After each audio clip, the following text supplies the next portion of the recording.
Good morning, commissioners and public who are on the line for our Maryland Commission on African American History and Culture public virtual meeting. We are asking that everyone give us a couple extra minutes for more commissioners to enter the room, as well as our guest presenters. And we'll look to start about 11:05. Thank you so much.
Again, good morning. Welcome to the Maryland Commission on African American History and Culture virtual public meeting scheduled for today, Monday, February the 2nd, 2026. We're going to begin with our call to order. Chair Kali Aset Amen. Present. Thank you. Vice Chair Jalen Money. Present. Thank you, sir. Commissioner Rochelle Adams. Commissioner Jean Bailey. Present. Thank you, ma'am. Commissioner Lori Bradford. Commissioner Dina Daly. Present. Thank you, ma'am. Commissioner Mark Glaze. Present. Thank you, sir. Commissioner Walter Gill. Present. Thank you, sir. Commissioner Gina Marie Lewis. Present. Thank you. Commissioner Yoti Mohan.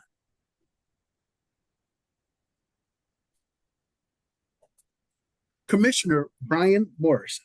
Present. Thank you, sir. Commissioner Robert Patterson.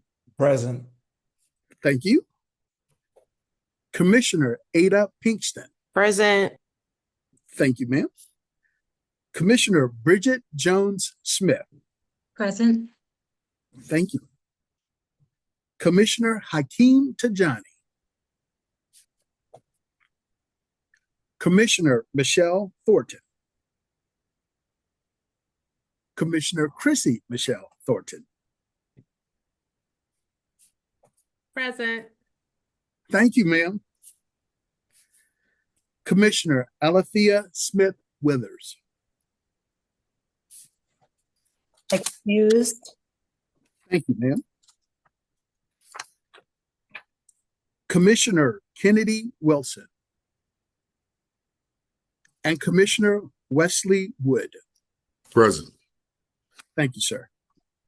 To the chair, vice chair, commission, and public, the notices posted for our public meeting was placed on the Maryland Commission on African American History and Culture website, as well as constant contact and some of the local and national syndicates of our meeting for today. And now I turn our meeting back over to the powerful, wonderful, capable hands of our chair, Chair Kali Aset Amen. Thank you. Thank you so much, Mr. Herbert, and good morning to all. It's my pleasure now to give the floor to a guest vocalist we are so pleased to have leading us in song, beginning with the powerful Negro National Anthem, Lift Every Voice and Sing, Chase DeGross. Hello.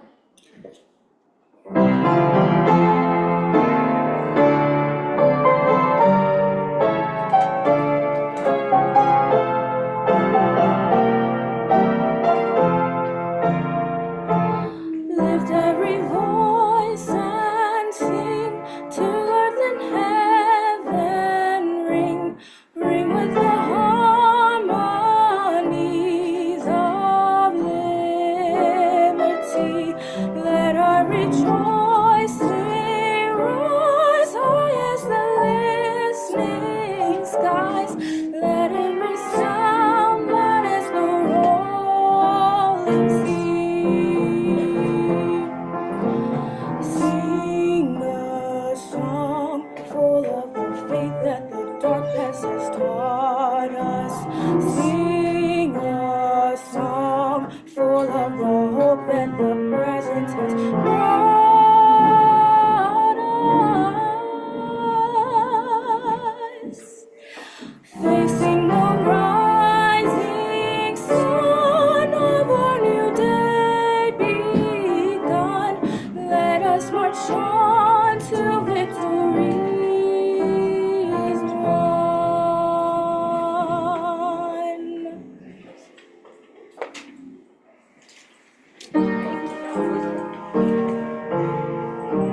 Beautiful, beautiful. Amen and ashe. Chase, thank you so much. This is the brilliance we are cultivating here in the state of Maryland.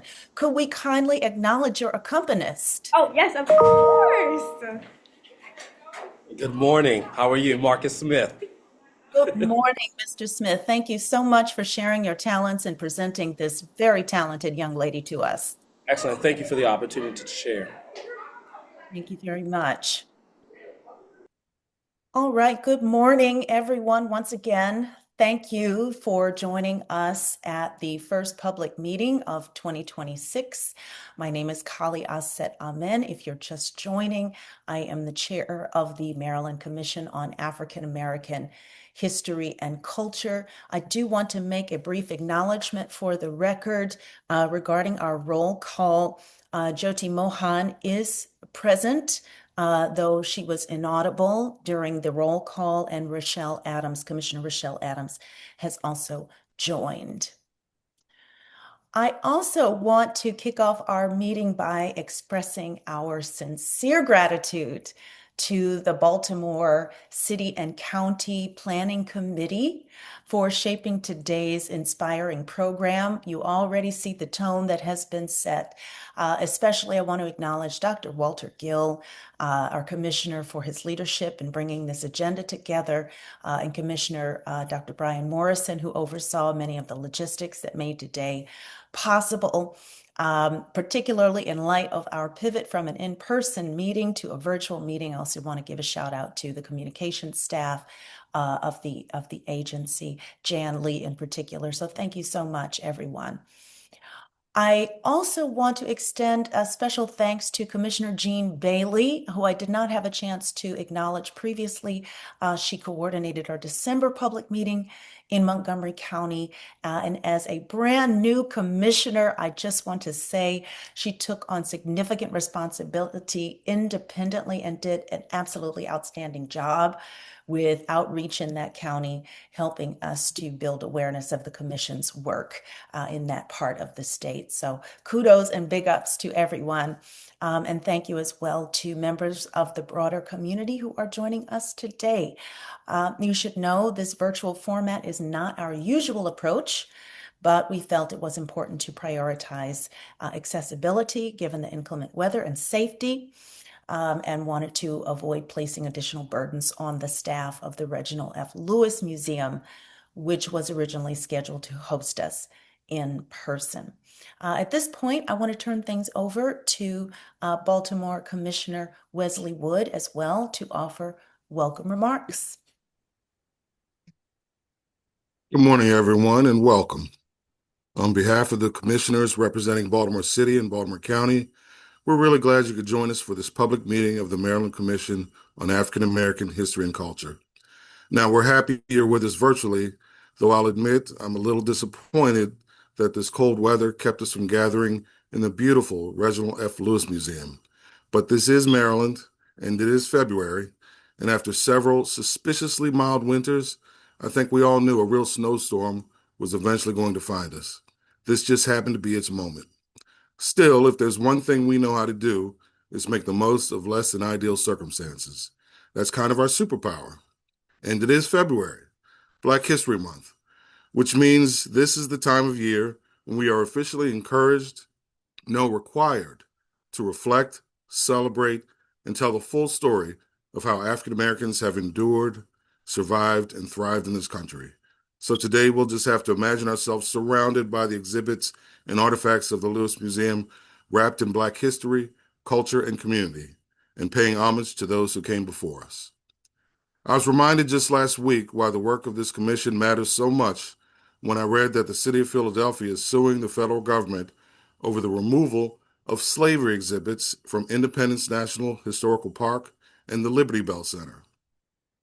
The argument was that the government gets to choose the message it wants to convey because the displays didn't align with shared national values, which naturally raises the question, whose values exactly are threatened by the truth? Moments like that make it clear why this commission's mission to protect, document, preserve, promote, and celebrate Maryland's African American heritage is more important than ever. As the nation prepares to mark 250 years since the Declaration of Independence, we remain committed, along with freedom fighters across this country, to ensuring that the full and accurate story of Black experience, contribution, and determination is not edited out, softened, or forgotten. And finally, public meetings only work when the public actually shows up, so thank you for showing up, even if it is from the comfort of your couch. Thank you so much, Commissioner Wood. More powerful and truer words have never been said. So grateful to you. Very, very wonderful way to open up our meeting. This is a fun place to come to. So as he said, we want the public to keep showing up. There's lots of information to share, and we're a wonderful and committed and dedicated community. So glad that everyone is here. Moving along with our agenda, we do have a quorum on this virtual gathering. And so the next item of business for this commission is approval of the minutes from our December 1 meeting. Those minutes have been circulated to all of the commissioners. So I would ask now, open your microphone, commissioners, if you have any corrections or amendments to articulate at this time.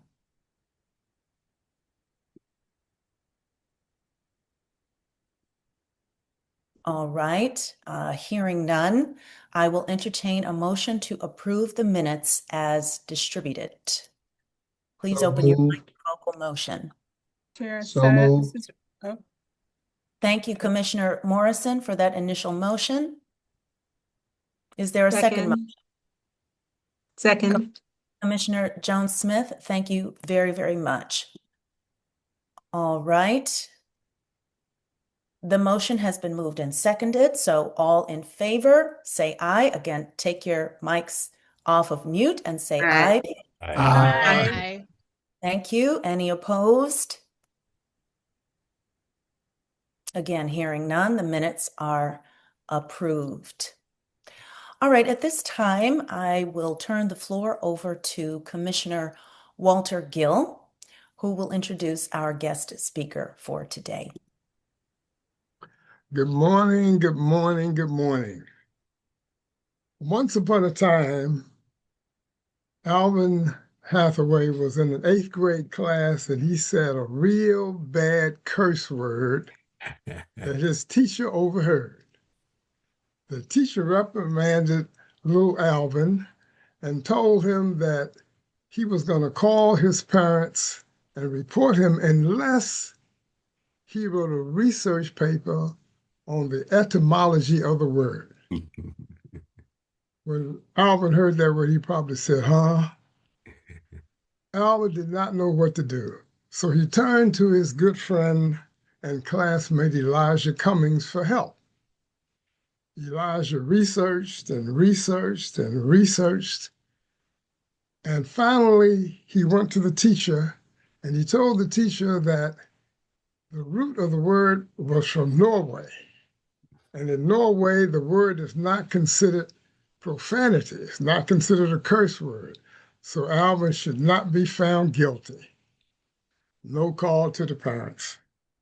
So the moral of that story is that Elijah went on to continue to do good deeds for other people. He became an attorney and was elected to Congress. And little Alvin cleaned out his mouth and became a pastor. Our speaker, Reverend Dr. Alvin C. Hathaway Sr., was born in Providence Hospital and grew up in the same block of the church he attended and was pastor for 17 years, Union Baptist Church. He received his education in Baltimore public schools and graduated from Baltimore City College High School, the 3rd oldest high school in the nation, in 1969, along with Elijah Cummings. Dr. Hathaway retired from Union 5 years ago. While at the church, he initiated the process whereby Union Baptist Church was named a National Historical Site. He also oversaw the church's archives of historical documents, many of which he purchased for the collection with his own money. Dr. Hathaway is a visionary leader with over 30 years of experience directing community economic development initiatives and strategic capital investments exceeding $4 billion in underserved communities. Dr. Hathaway is president and CEO of Beloved Community Services Corporation, a mission-driven organization focused on cultural, sensitive, and relevant community economic development. As such, Dr. Hathaway directs a comprehensive revitalization strategy for the Upton community in West Baltimore, with over $50 million in planned investments. One of those projects was the $15 million restoration of Public School 103, the elementary school of Thurgood Marshall. Two ongoing projects are the $3 million restoration of the former law office of Juanita Jackson Mitchell, the first African-American female graduate of the University of Maryland Law School, and overseeing $700,000 restoration of the historic homes of civil rights leaders Clarence Mitchell Jr., dubbed the 101st Senator, and his wife Juanita, and John Murphy Sr., the founder of the Afro-American newspapers. The commission is honored to have you as our guest speaker. Please welcome Reverend Dr. Alvin C. Hathaway Sr. Thank you. Dr. Gill, you got me with that opening story, but let me tell you the punchline. The punchline was that yes, those were Norse words, and that was the derivative. But there was a battle there in Hastings where the Norse and the Strits, the Saxons and the French, and the French won. And so the French then said that everything in that culture was deemed profane.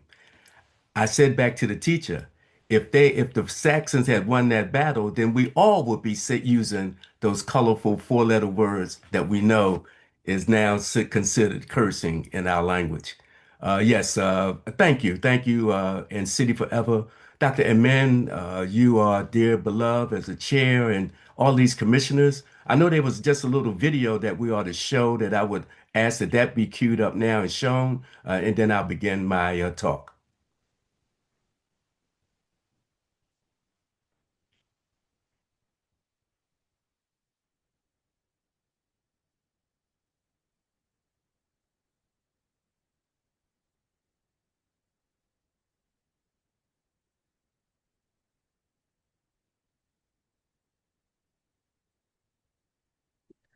Excuse me, Jan, we're not picking up any audio. We can see the video, however.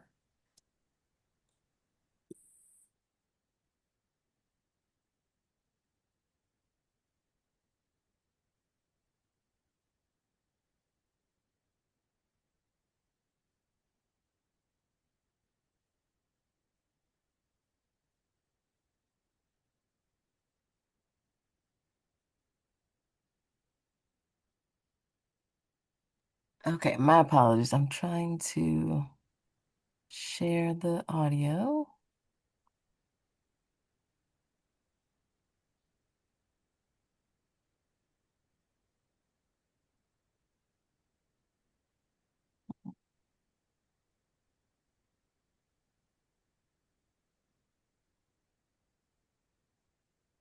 Constitution. Here now?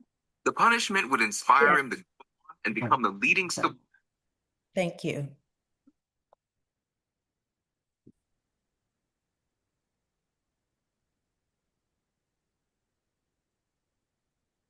In 1920s Baltimore, a black high school student was punished for playing a prank on his classmates by having to read the U.S. Constitution. The punishment would inspire him to go on and become the leading civil rights lawyer of his time. That young man was Thurgood Marshall.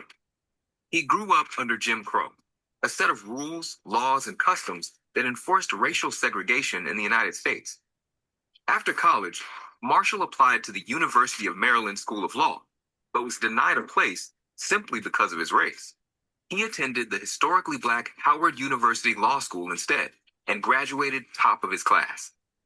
As an attorney, his first big win was in the case Murray versus Pearson in 1936, when student Donald Gaines Murray was denied admission to the University of Maryland because he was black. Marshall argued that the school had violated the 14th Amendment, which guarantees Americans equal protection under the law. The judge ruled that Murray could attend, but should be separated from his fellow white students. It was a victory that resonated with Marshall. He had been denied admission to the same university 5 years before. Marshall was convinced that the only way for African Americans to succeed was by improving their access to education. The problem was, Black children did not have the same opportunities, so Marshall decided to fight through the courts. He joined the National Association for the Advancement of Colored People as a lawyer in 1936. Working for over 20 years, he won a staggering 29 cases before the Supreme Court. But one of his greatest victories was the landmark case Brown versus the Board of Education, where the court agreed with his argument that separate educational facilities for students was inherently unequal and schools should be fully integrated. In 1967, President Lyndon B. Johnson nominated him to the Supreme Court, making Marshall the first Black person to serve on the highest court in the land. There, he continued to protect the rights of Americans until his retirement in 1991. How do you think early influences on Thurgood Marshall's life helped propel him on a course to fulfill the promise of the U.S. Constitution?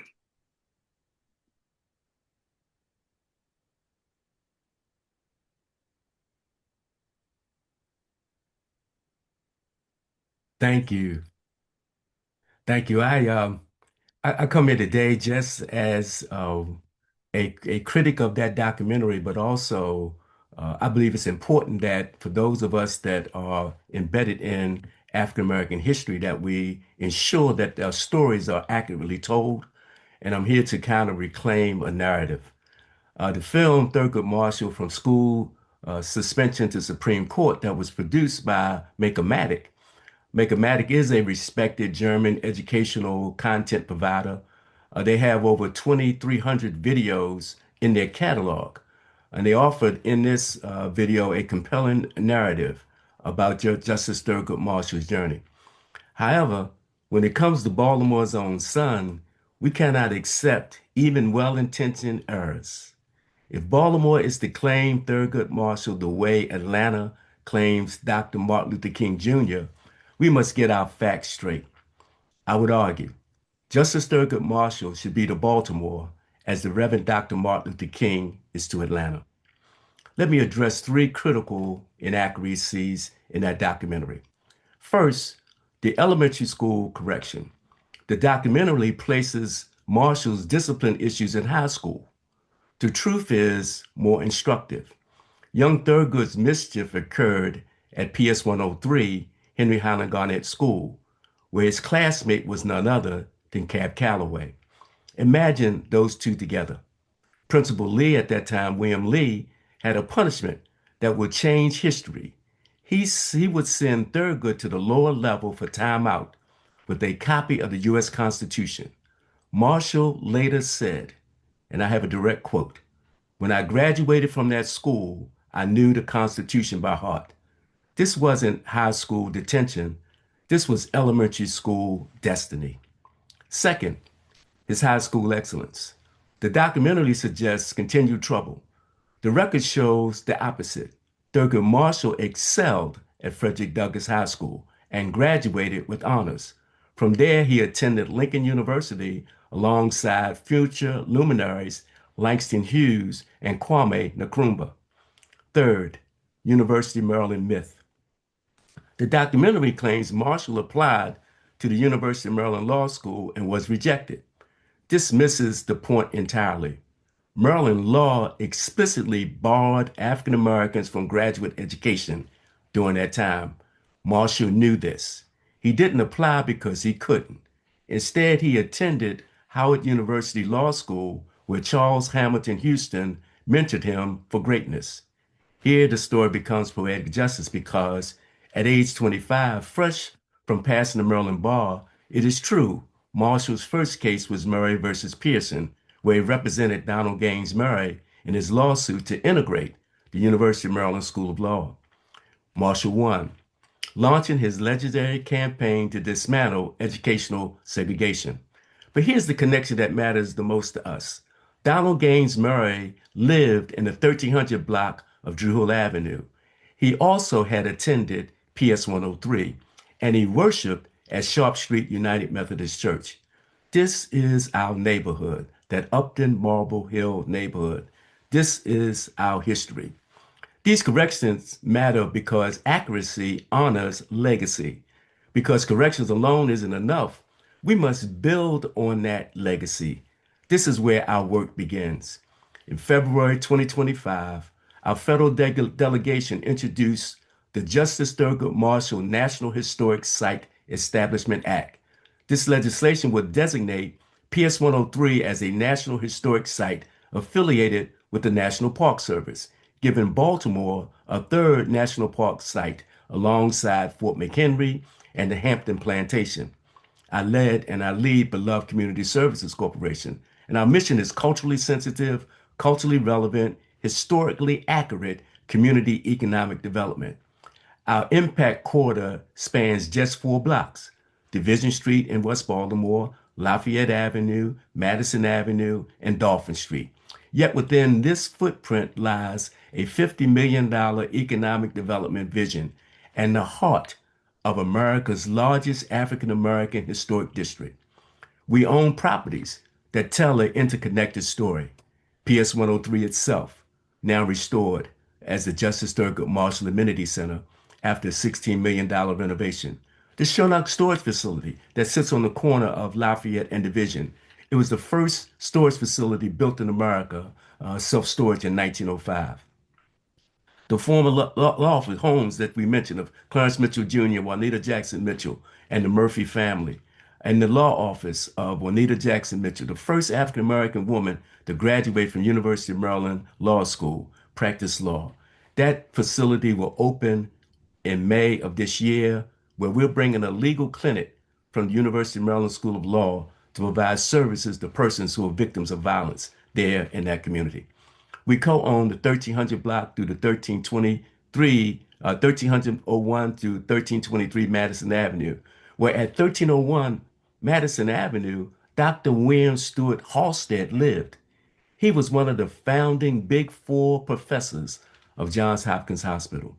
Within these few blocks lies Bethel AME Church, Sharp Street United Methodist Church, Union Baptist Church, Douglas Memorial Community Church. Here you'll find Booker T. Washington Middle School, Renaissance Academy, and Union Baptist Head Start Program.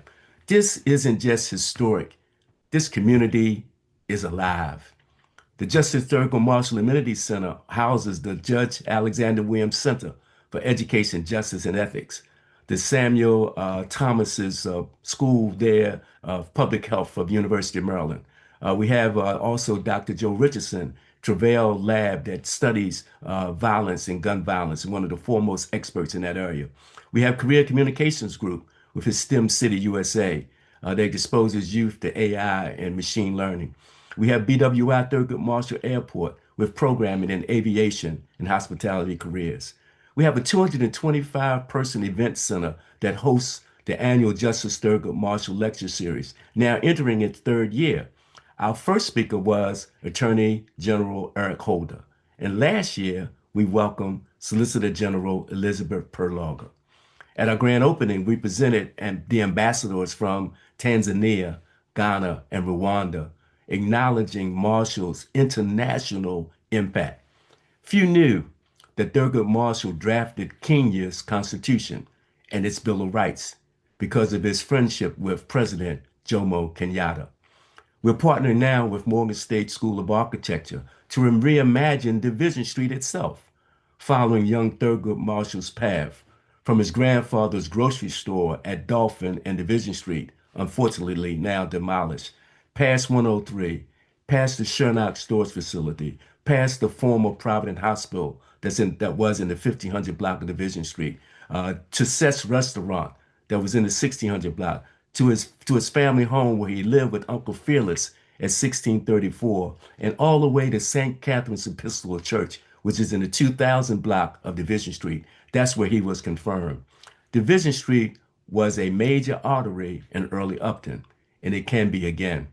We are creating a math trail throughout this corridor that's developed with Omar Moses. Omar Moses is the son of Bob Moses, a great civil rights leader who was a co-founder of SNCC, and he created the Algebra Project. His son has now carried that work on by creating what's called Math Talks. And he wants to introduce in the country, he's beta tasted it in Boston, a math trail where you have active activation of math in a community, almost like a Pokemon, where students will use iPads and their laptops and their iPhones to actually do math problems. They're in the community. We're bringing that to Baltimore. We were able to get Andy Casey Foundation to fund that initiative. But here's what it states. Educational advancement must be communal. Economic development must be culturally grounded. Historic preservation must serve present empowerment. Just as Thurgood Marshall said, where you see wrong or inequality or injustice, speak out, because this is your country. This is your democracy. Make it, protect it, pass it on. Today, we correct the record. Tomorrow, we build the monument, not in marble alone, but in schools, in businesses, pathways, and possibilities. Not just remembering where Thurgood Marshall came from, but creating spaces where the next Thurgood Marshall can rise. No one should tell Baltimore's Thurgood Marshall story better than Baltimore. And Baltimore should benefit from every tourist, every student, every researcher who comes to understand how a boy sent to read the Constitution in timeout became the man who made that Constitution means what it says. Thank you.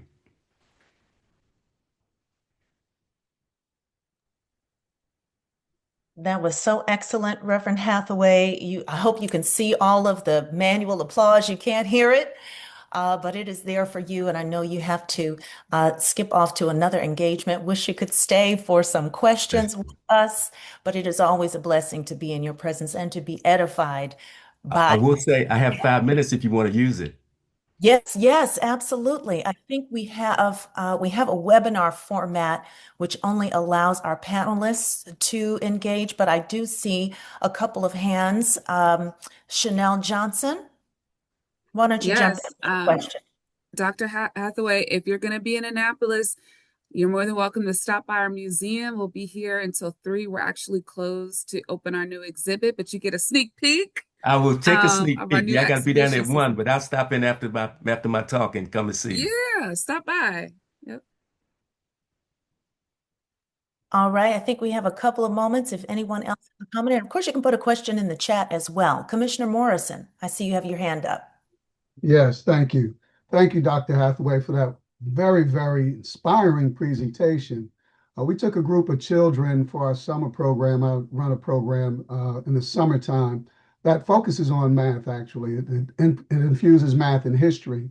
But in any case, we took a group of students on a tour of the Upton neighborhood, and we went past the Thurgood Marshall Amenity Center, and we really had a good time learning the history with another former commissioner who led the tour for us, Philip Merrill. Yeah, And you know, what you did, right, with that film. Now, I'm an educator. I've been teaching African American history for well over 30 years in high schools and in middle schools as well. But what you did was exactly what we need at this moment in this time, and that's truth telling.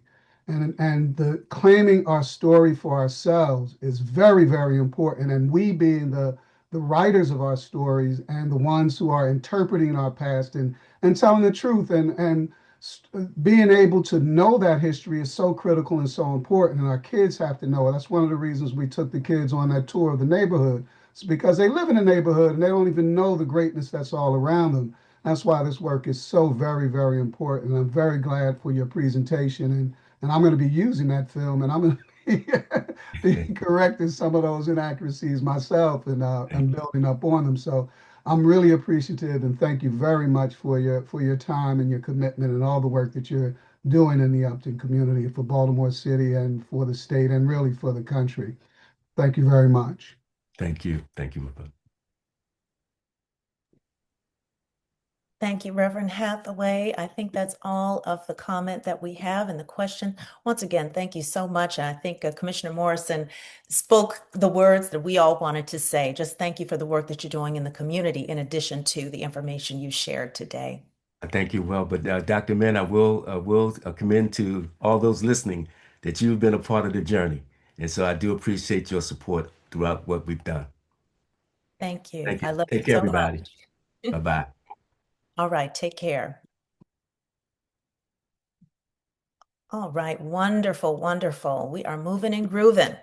I will now deliver the chair's report, and I'm going to keep it as brief as possible because we have a lot of commission business to get through. I do want to just kick off by taking a moment to reflect on just the wonderful nonstop energy surrounding Black History Month. Of course, this commission celebrates Black heritage all year long. But across the state, we are seeing an extraordinary range of programs and conversations and commemorations, many of which I should say are highlighted in the newest issue of the Pendulum, which is being released today. You'll hear more about that in our committee reports, but I'm always very excited when we drop a new Pendulum edition, our news magazine. But I want to briefly lift up a couple of events that have particular statewide and national significance. So on Wednesday, February 18th, ASALH, which is the Association for the Study of African American Life and History, will host a national... Chair. Yes. I think there's a note in the chat where you to check. I think we have another guest before we move on to the report. Do forgive me. Do forgive me. Commissioner Gill, if you would please introduce our additional guest presenter. Yes, positive youth expressions. Well, good morning, and thank you for inviting these wonderful children to the Maryland Commission of African American History and Culture. We were there last year. We really enjoyed it, and the students are very excited about presenting, promoting, and proclaiming this morning. Children, say hello. So without further ado, and thank you, Dr. Walter Gill. Thank you, Madam Amen, and thank you all commissioners for inviting us out. So without further ado, I'm going to turn it over to one of our teachers here. She's a student at Morgan State University, working with our children here in theater, and she's going to come and present the poem, My People, Black People. Ms. Teresa Peters.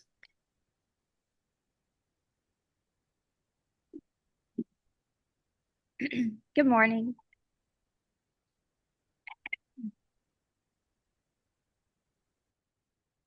My people, Black people, standing up for what is right. Martin, Malcolm, Harriet Tubman, God used them to shine his light. We come from a mother nation, kings and queens lavished in ivory and gold. Our power, our beauty, envied and feared. So into slavery, we were tricked and we were sold. Stripped of our dignity, whipped to bow down, called everything from an Nigger to a bastard, simply because we were beautiful shades of brown. Power to my people, a strong handshake, and give me 5 merely describes our struggles to keep Black pride alive. Now, living in the past can be dangerous. It elicits great pain and deep hate. And forgiving those who trespassed against us, we march on to a higher estate. Instill love in the children so that they will always know that they have a dynamic Father in heaven. Stand tall, stand bold, let it show. And just remember, our history did not start at slavery, nor did it end with the I have a dream speech.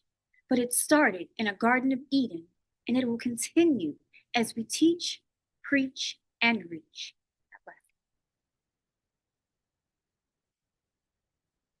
Now we'll have a presentation from one of our second graders, Aaliyah Truesdale, and she will be reciting, "Today is going to be an incredible day." Aaliyah. Hello, my name's Aaliyah Truesdale. Today is an incredible day. Success, prosperity, abundance in many different forms had naturally found their way into my life today. I gratefully enjoy these manifestations throughout my day and happily share these blessings of abundance with many others in order to bring happiness to their day as well. I am am healthy.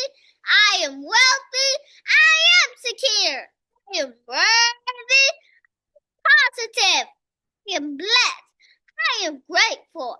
I am beautiful. I am confident. I am courageous. And I'm excited about today. Come on, reach your back.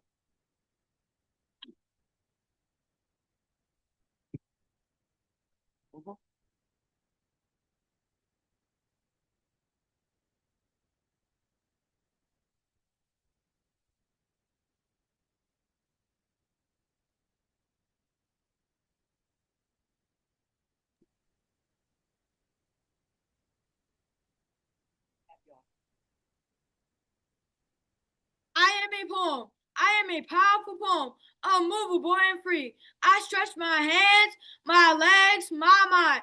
Looking deep within my soul, I have found that perfect me. I am a poem, feeling good about what I have to say. I will be heard and seen. I will no longer hide in dark shadows. I am powerful. I am optimistic. I am evolving. I am me. I am the head and not the tail. God said it and I believe it. His spirit dwells deep within me. Yes, I found out just who I am. I will not be ashamed. When God calls on me to proclaim who I am in his name, I will say loud and clear, I am a poem. I am a powerful poem, unmovable and free. I stretch my hands, my legs, my mind. Looking deep within my soul, I have found that perfect me. I am powerful. I am optimistic. I am evolving. I am me.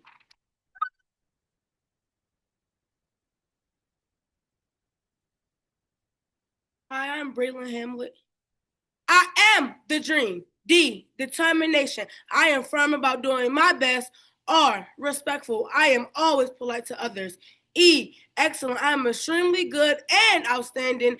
A, attitude. I am a positive and powerful person.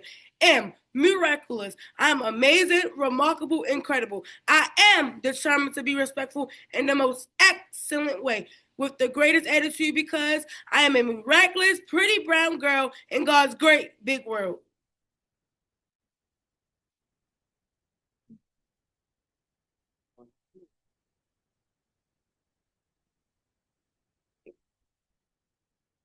Dr. MLK, a gentle giant. Dr. Martin Luther King Jr. was a gentle giant because he taught people non-violence. He said, darkness cannot drive out darkness.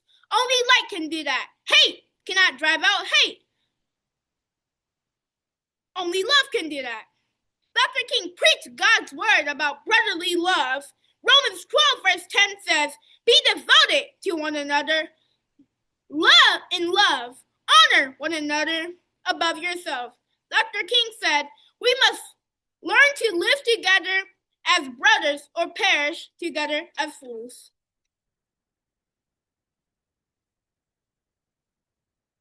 Humanity. You are my brother. You are my sister. I will not harm you with my hands. I will not harm you with my eyes. I will not harm you with my mouth. You are me. I am you. You are my brother. You are my sister. Dr. King encouraged people to be brave, courageous, peaceful, and to persevere through tough times. He said,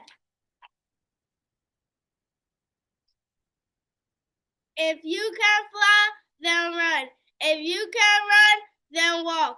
If you can walk, then crawl. But whatever you do, you have to keep moving forward. The powerful words that Dr. King spoke and demonstrated help us as children and youth to be gentle giants.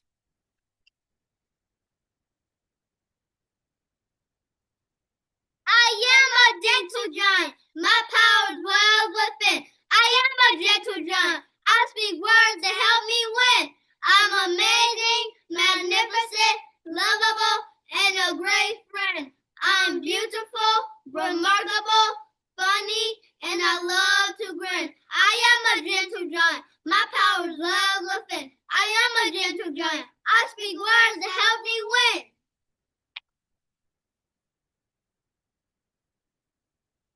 If I was Dr. MLK, I'd fight for freedom every day. I'd tell my teachers, parents, and every friend about the peace to fight for until the end. If I was Dr. MLK, I'd be sad about all the drugs today. I'd tell my people to just say no. It's poison will lead you down death row. If I was Dr. MLK, I'd destroy the guns that kill us every day. I'll cry out in a loud, loud voice. Peace and love is God's only choice. If I was Dr. MLK, I am Dr. MLK. His dreams live deep within to help me strive for freedom from the sin of men. I am the dream of Dr. King, and I'll fight for freedom until I win. I hope you all are really enjoying these young people. We're going to end with an excerpt from Maya Angelou's poem, And Still I Rise. Let's put our hands together for our young people again.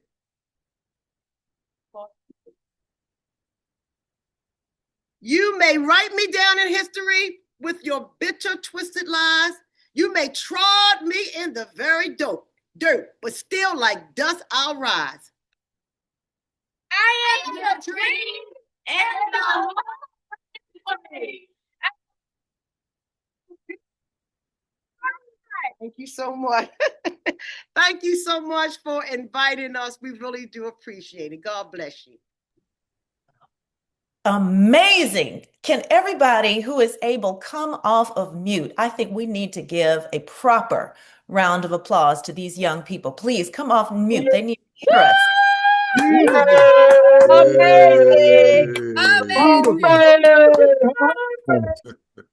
Awesome. Standing ovation.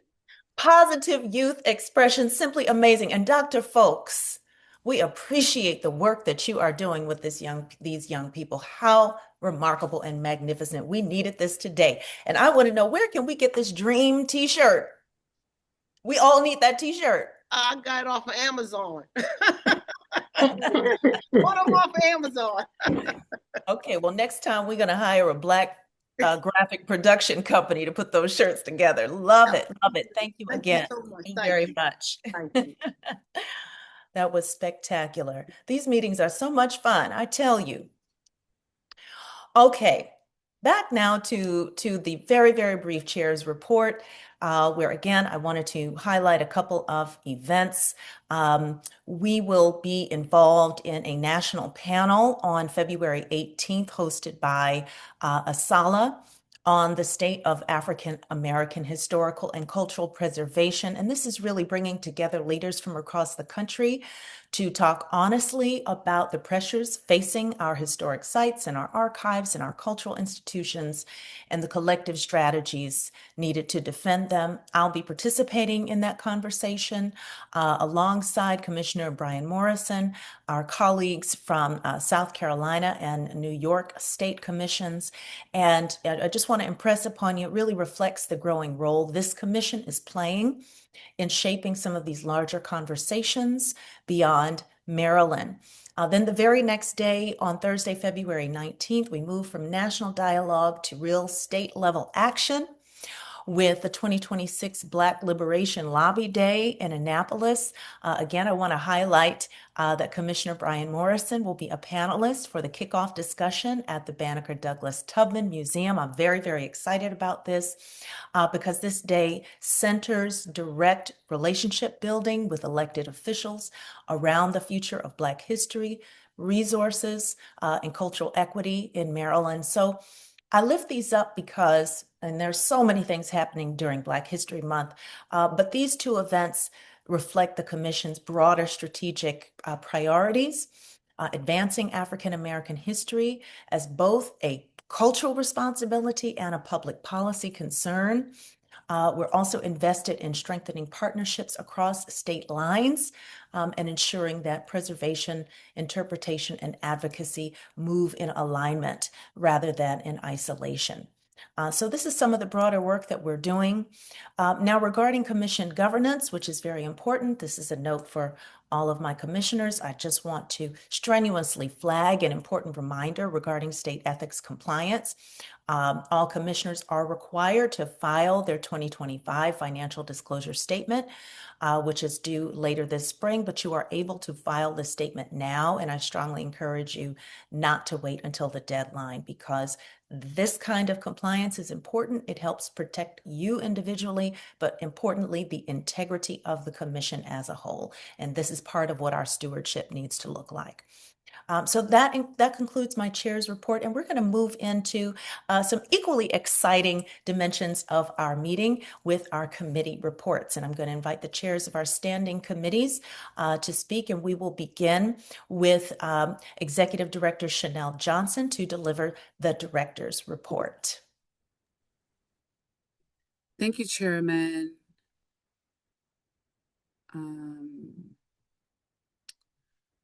And thank you, Jan, and thank you all for your flexibility in pivoting today to a virtual meeting. The presentations really do have me pumped, and I've been getting texts from colleagues saying how inspiring they are. So thank you to the host committee for putting on such a great program.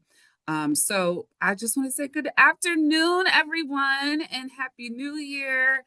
If we haven't seen each other, and Happy Black History Month. My report today is going to cover December 2025 through January 2026, 2 months of significant progress. But before I walk you through the metrics, the milestones, I want to first say none of this work happens without our exceptional agency staff, whose work is nothing short of extraordinary, and our commissioners, whose commitment to discovering, preserving, and amplifying Black history in Maryland is unwavering. So before I start this report, I do want to take a moment and just have a collective exhale. We are in 2026. This is a year to commemorate America 250. Maryland being a founding colony, we're commemorating Maryland 250 and America 250. But this is a time where we're revisiting the founding of democracy in this country. But in 2026, we're in a very difficult time because our constitutional rights are consistently under threat. Families are being torn apart. Communities of color are being targeted. Federal power is being weaponized against the most vulnerable among us. But if you're a student of history, you recognize the echoes, right? You recognize the patterns. If you're a student of history, you've seen this before. Fugitive slave laws that turn neighbors into bounty hunters. Jim Crow laws maintain racial terror. Policies designed not to protect, but to punish, to separate, to erase. But here's where our history holds.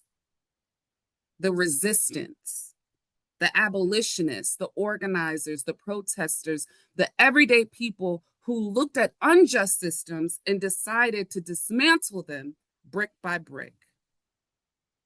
As an agency, we preserve both stories, the injustice and the resistance, not because we want to dwell in the pain, but because we refuse to forget. Because when we know the patterns, we can name them. When we can name them, we can resist. When we resist them, we can change them. That's what we do. We tell the truth. We preserve the receipts. We make sure that Marylanders and anyone paying attention have the knowledge, the context, and the courage to recognize injustice and demand better. In times like these, African American history is not simply about preserving the past. Our work is about educating a society that reckons with its full history, and to inspire and empower today and the next generation of scholars, artists, scientists, teachers, community leaders, and innovators in our state and beyond. So with this report, the work that we're doing, I am proud to share what we are building together. Next slide.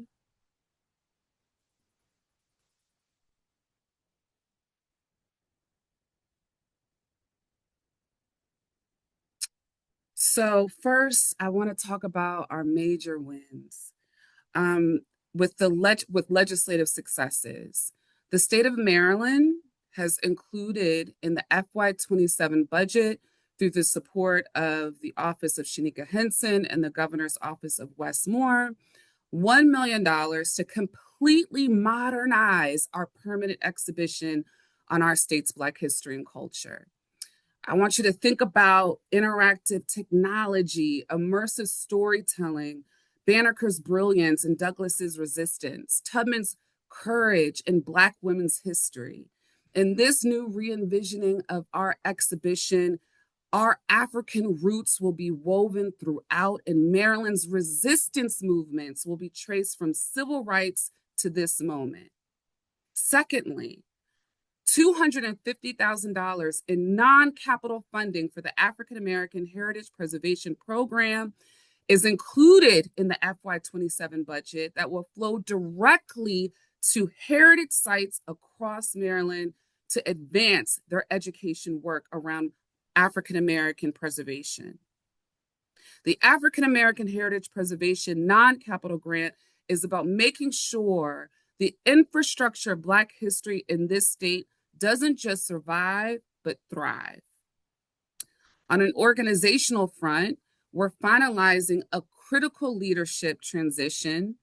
Our amazing Jan Lee moves into her new Chief Operating Officer role in March, which allows me time as the director of this agency with a huge mission to focus on what matters most right now: external relationship building, advancing the African American Heritage Preservation Program grant program, and supporting the work of this commission. And finally, our museum's newest exhibition, She Speaks, Black Women Artists and the Power of Historical Memory, launches this weekend and the early onset of Black History Month. I'm proud to say we have 450 people plus RSVP'd already. So if you have not registered, please go to our website and register today, because we may have to cut it off by tomorrow due to capacity. Next slide.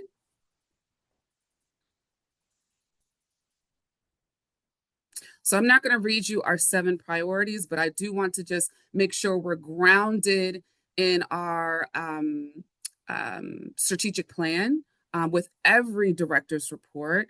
We launched our strategic plan in 2025. And so we have 7 priorities, from financial growth to leadership excellence, increased visibility. So every report that I give is going to be rooted in each priority. Next slide. So financial growth and sustainability, that's our first pillar. I am pleased to report that we are 55% complete with our FY26 fundraising goal. These funds come from grants, sponsorships, and donations supporting our exhibitions, educational programs, research, and marketing efforts. Beyond immediate fundraising, we're taking the long view. So planning is critical in anything that we do. We'll be finalizing our multi-year financial plan, which will include budget forecasts, an analysis of donor trends, and a map out of our fundraising campaigns for the coming years. Next slide. Our education programs continue to thrive. We hosted an annual Kwanzaa celebration. Shout out to all the commissioners that attended. I would say Brian Morrison has everybody beat. He comes to all of our events. fully engaged. So thank you, Brian, for all of your support in this educational work. As an educator yourself and also a stellar commissioner. Next, we hosted, through our technical assistance throughout the state of Maryland, we hosted a Sacred Ground Shared Hands virtual workshop on preserving Black sacred burial sites and cemeteries throughout the state of Maryland. That training was fantastic. Thank you to our research specialist, Alexandra Anderson, for facilitating that amazing discussion. We're particularly also excited about our after-school program, Black Youth in the Imagination, which is preparing our young people for an international trip to Senegal this July in partnership with Blacks of the Chesapeake. This program exemplifies our commitment to connecting young people to their global heritage. Next slide. Oh, next, I just want to say this. We will be posting an education coordinator position this February, which is an incredible position that please look out for on our LinkedIn and social media pages. Next slide. Upcoming programs. So please mark your calendar for the She Speaks opening reception this Saturday. We have, as Chairman mentioned, Leaders of the Beautiful Struggle in partnership with our commission is hosting the 2026 Black Liberation Day at 8:30 at the museum. And shout out to the BDTM committee who will share updates on the Maryland Day celebration with our Harriet Tubman Spirit Awards and Artist Talk. So mark your calendar. But commissioners, it's on the general calendar, but just make sure you're aware. All right, next slide. So our next pillar, dynamic storytelling. Our museum is strategically focusing on Black women's history in new ways in alignment to our most recent museum name change, adding Tubman as our namesake. The She Speaks exhibition represents a milestone in this storytelling mission. Opening this Saturday, this exhibition examines the 250th anniversary of the United States through a Black feminist lens, featuring Black women artists exploring themes of historical memory. This exhibition is particularly significant as we recognize America 250th anniversary by centering Black women's voices and artistic vision. We're ensuring that our nation's semi-sesquicentennial celebrations include often marginalized perspectives on American history and identity. And I want to give a special shout out to our curatorial team, Martina Dodd, for her curator of collections and exhibitions, for her genius, in partnership and support of Leslie Rose, our exhibits manager. They are incredible. This is an incredible exhibition, so it's not to be missed. Next slide. I won't go too deep into the AHPP report because I know Robert Patterson will be sharing that, but the Ancestral Remains Project is really groundbreaking work. 5 historians have been hired and are conducting in-depth research across 5 Maryland counties to identify and document unidentified African-American burial grounds for the 13 human remains of African descent. These individuals are ancestors from the 1700s, the 19th century, and so we're looking to lay them to rest, but also to research and amplify these untold stories of these amazing individuals. This project aims for a respectful repatriation, and historical recognition with a comprehensive final report that will be due in Q3, April, May 2026. Q4. So we're really excited about that. I do want to recognize Malik Glee, grant specialist, who is the lead administrator to this project, and the committee members for their incredible work. Collections management. Next slide. So our collections work progresses steadily. We've completed 30% of our on-site inventory. And are almost complete with the phase 1 of the Senator Verda Welcome Collections project. That's when Senator Welcome being Maryland's first state Black woman senator, we have basically saved her legislative office, which hasn't been touched since the late 80s. And so we brought her legislative office, her legislative files on the commission, her community work, her civil rights activist work, of course, her work in the General Assembly, and we're actively preserving that at Maryland State Archives. We're contextualizing that collection as well as preparing finding aids. So in the next phase, we're looking to digitize that collection and to create educational programming to make her history more accessible to the greater public. Next slide. Increased visibility. So I do want to recognize Jan Lee, the current Director of Marketing and Communications, and Tasha Cropper, Marketing Coordinator, for the great work that they're doing to increase our visibility as an agency.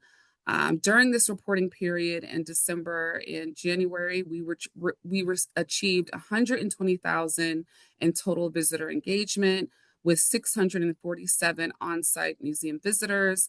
On-site visitation has been rather low in December and January based off of just weather conditions and the holidays, but we're projecting a huge uptick starting this month. And we've also accomplished, but we have incredibly with visitation, on-site visitation has lowered during those months. Our online engagement has increased. So 128,000 digital engagements. Year to date, we are 96% to our annual goal regarding, 98% of our digital engagement target and 96% to our annual overall goal. So we're getting there. We've secured 6 notable media mentions in December and February, including Eye on Annapolis, Baltimore Banner, the Capital Gazette. The She Speaks exhibition has somewhat gone viral, generating over 11,000 Instagram views for exhibit advertisements and 34,000 Facebook views as well. Again, we are trying to, moving forward in Q3 and 4, we are looking for funding to backfill the Director of Marketing and Communications position as Jan transitions to COO. So we're looking for, ways, contracting and legislative planning to backfill that position. All right, moving forward. Infrastructure and leadership. I am pleased to announce that we are in a major multi-year building modernization project.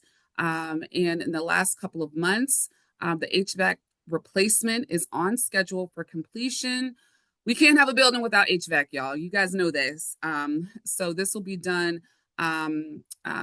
likely before our VIP reception this week. Or early next week. In Q3 and Q4, we'll begin a new lighting design and upgrades throughout our facility as part of our modernization plan. I already talked about Jan's leadership transition, which is really exciting. Next. So here are some Q3 January through March priorities that agency staff will be focusing on. I'm not going to go through it, but I encourage commissioners, you have this in your folder to read through just to kind of familiarize yourself and the committees on the work that we're prioritizing per department. And I also want to make sure, with this transition, Jan, each department has finalized. In Q3, we are looking to finalize commission committee policies and procedures. So if there's nothing else you're taking from this report, commissioners, please note that each department has a draft of policies and procedures for each committee. This is, of course, rooted in your work plan that was developed last September for each committee, just to really outline staff and commissioner roles and expectations, calendar of critical activities and work to be done at each committee level. This is really important for just workflow and a healthy relationship between staff and commissioners, but also succession. We are onboarding new commissioners this summer. So we want to make sure that this work stays sustainable and continues to grow and also rooted in effective practices. So stay tuned to that. Department directors will be sharing that this quarter. So closing, I just want to thank all of you for your work. If the greater public, the greater community, if you have not subscribed to our e-newsletter, do that today. Visit us on our museum website, subscribe to stay tuned for important grant updates, museum events and public programs, trainings and technical services, and so much more.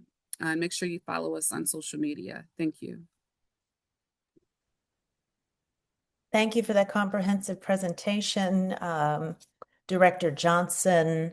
I think we can take one or two quick questions from commissioners for clarification or comments. I do have a very, very quick question regarding the funding that we have received for the upcoming fiscal year. I know that we requested $3 million for the renovation and the library build out, and we have received $1 million for the renovation. Could you just speak to what we may not be able to do as a result of not hitting that target? Is it just the library build out that is no longer going to happen at this time? Sorry, trying to get my mute button. So yeah, so there's definitely a more comprehensive summary in the written report. But as it says in the written report, we are focusing on the exhibition build out, and we're looking for and looking to address the funding needs to modernize the library as well. So we're kind of readjusting the phases and scope of the work. I hope I answered your question. You did. Yes, thank you very much. I use a phrase, how do you eat an elephant? One bite at a time. So the first bite will be the exhibition, permanent exhibition space. Great, thank you so much. And I see one question coming in from the community. Will there be new commissioners onboarded? Did I hear that correctly? Yes, you heard that correctly. We are by statute a 21-member body, and we currently have 19 commissioners. So the appointments office is considering appointing 2 additional commissioners this summer. So as we know more, and we, of course, are doing our best to be in conversation with the appointments office so that our priorities for rounding out the talents and geographical representation on the commission are honored. We will keep you in the loop as we know more. Okay, let's transition now, and thank you again, Director Johnson. That was so informative. We'll go now to Commissioner Rochelle Adams to deliver the Finance Committee report. Thank you, Madam Chair. I'll keep it brief as best as I can. The Finance Committee met on January 30th. The minutes have been shared to Mr. Herbert, so I'm assuming that they will get to our chairs, and they have been shared in our Google Drive. Some of what I'm stating will be a little bit of oversight and repetitive of what our Banneker-Douglass-Tubman Museum Chair Compton has stated. So I just want to go over a few updates that our FY26 appropriations from the state of Maryland are at $1,735,831. And the appropriations are actually from July 1, 2025 through June 30, 2026. There was a budget amendment passed back in October 2025 that will allocate an additional $8,543. That was for COLA, or cost of living adjustment, that was actually implemented starting July 25. For the FY 27 or 2027 appropriation calendar. So the January 2026 governor's budget has been released.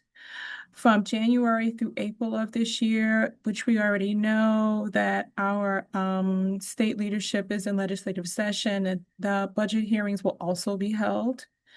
And then in May of 2026 of this year, the new budget will be signed by the governor.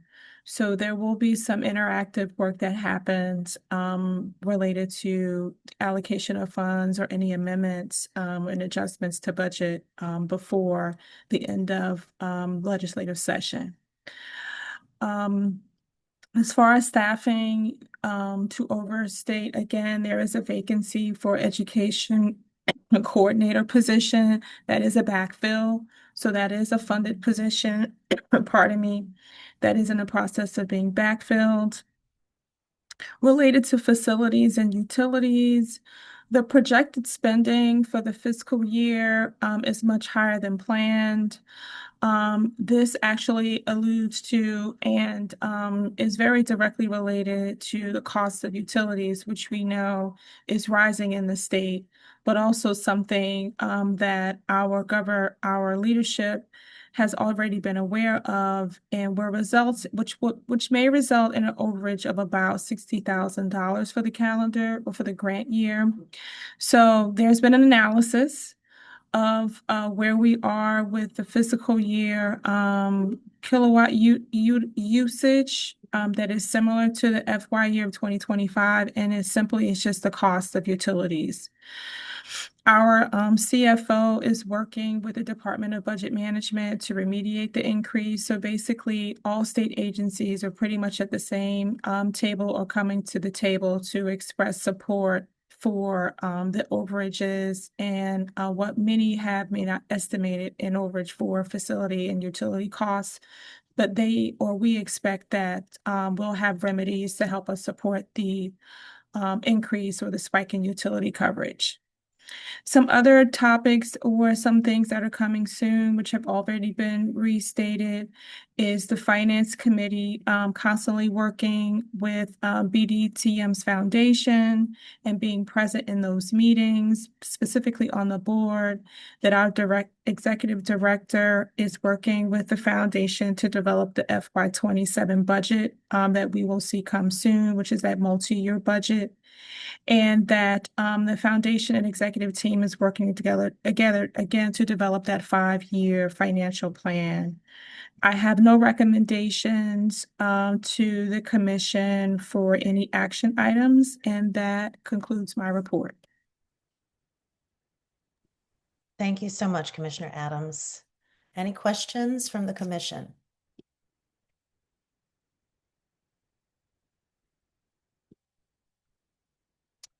Okay, thank you. We will move on to Commissioner Ada Pinkston with the Banneker-Douglass-Tubman Museum Committee report. Okay, good afternoon, everyone. I am going to make it be a bit longer than normal because we need to vote on the people who are going to be the recipients of the Harriet Tubman Spirit Award.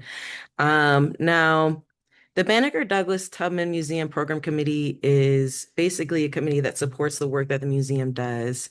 The Ancestry Remains Cemetery Research and Preservation Committee has been moved over to Public Relations, and they're going to update us with what's going on with that in a couple minutes. The Harriet Tubman Lifetime Achievement Award Subcommittee was started 3 years ago, but the foundation of it started in 2000 when the late Errol E. Brown Sr. and Lou Fields successfully lobbied the Maryland General Assembly to designate March 10th annually as the State of Maryland Harriet Ross Tubman Day of Remembrance. And the resolution introduced by former Senator Clarence Mitchell, the fourth, passed as SJ 12. Now, since that day, beginning in 2000 and continuing every year, Mr. Brown and Mr. Fields have had the honor of hosting and coordinating Harriet Tubman Day tributes across the state. And these have been held at the Maryland State House, Salisbury University, and in numerous counties, including Baltimore, Charles, Kent, Frederick, Howard, Harford, Dorchester, and Prince George's County, to name some of them. It is in this spirit of remembrance and service that we present the Harriet Tubman Spirit Award. We had a lot of careful deliberation over the past 2 months, and we have selected 3 distinguished recipients for 2026. Our first recipient is Dr. Patricia Smith Williams of Gaithersburg, Maryland. She's a seasoned healthcare leader with over 50 years of experience. She has dedicated the past 30 years of championing equitable healthcare access for incarcerated individuals at the District of Columbia Jail. Dr. Smith Williams is a determined advocate who has led educational programs, mentored professionals, and influenced policy to ensure dignity and quality care for all. Her legacy is one of resilience and unwavering service to those most in need. So Dr. Patricia Smith Williams is the first person that we decided to give the award to. The second person was Dr. Tawanda Jordan, as she recently retired in June 2025 from her presidency of St. Mary's College of Maryland. We recognize a legacy of profound impact. Dr. Jordan has demonstrated a unique ability to foster intergenerational dialogue and growth, anchored in a thoughtful reckoning with our most challenging historical truths, particularly with the context of Southern Maryland's heritage. And our third recipient is Dr. Frances Tony Murphy Draper. Her life and legacy embody the activism, courage, and commitment to justice that defined Harriet Tubman. For over 50 years, Dr. Draper has ensured Black voices are heard, protected, and uplifted through journalism, ministry, and education. As publisher and chair of the Afro-American newspaper, she safeguards a vital instrument of Black storytelling and liberation. In the face of disinformation and attacks on truthful history, her leadership in modernizing the Afro and co-founding the Word in Black Collaborative reflects an abolitionist vision, dismantling systems of silence and building structures that empower. I just want to say this, that all the nominees demonstrated extraordinary commitment to service, making the selection this year very challenging.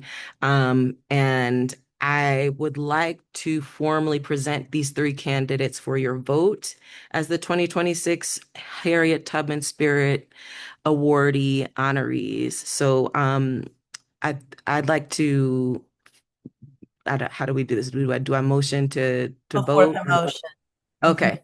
Okay. So so the first person I'd like to vote or put forward the motion for, or does somebody else have to do it? I don't even. The first person is Dr. Patricia Smith Williams. Does somebody want to second? Commissioner Pinkston, Yeah. I think we put all the names together in a single motion. Okay, so let's put them all together. Okay, great. So keep it simple. Okay, so Dr. Patricia Smith Williams, Dr. Tawanda Jordan, and Dr. Frances Tony Murphy Draper. Would you all like to forward that motion? Motion. Second. It's coming from committee, so aren't we just voting on it? It's a recommendation from the committee, Madam Chair. The recommendation is from the committee, but we're putting forth a motion nonetheless as a procedural matter. Okay, yeah, so that somebody said the first person was not Smith, what? The first person, Dr. Patricia Smith Williams, Hawkins, okay. Dr. Patricia Smith Hawkins, okay. So those 3 people. So there's a lot of people, and that's another thing. I also want to thank all the commissioners that were on that chair: Gina Marie Lewis, Jyoti Mohan, everyone for helping sort out all the people. It was Cheryl McLeod, who was a former commissioner, who was a part of selecting. Thank you, thank you, thank you. Hold on Okay. just a moment, Commissioner Pinkston. Let's conclude the vote process. So we have 2 motions have been put on the table, which is sufficient for us to now carry this to a vote. And I just want to make sure that we have clarification on the names.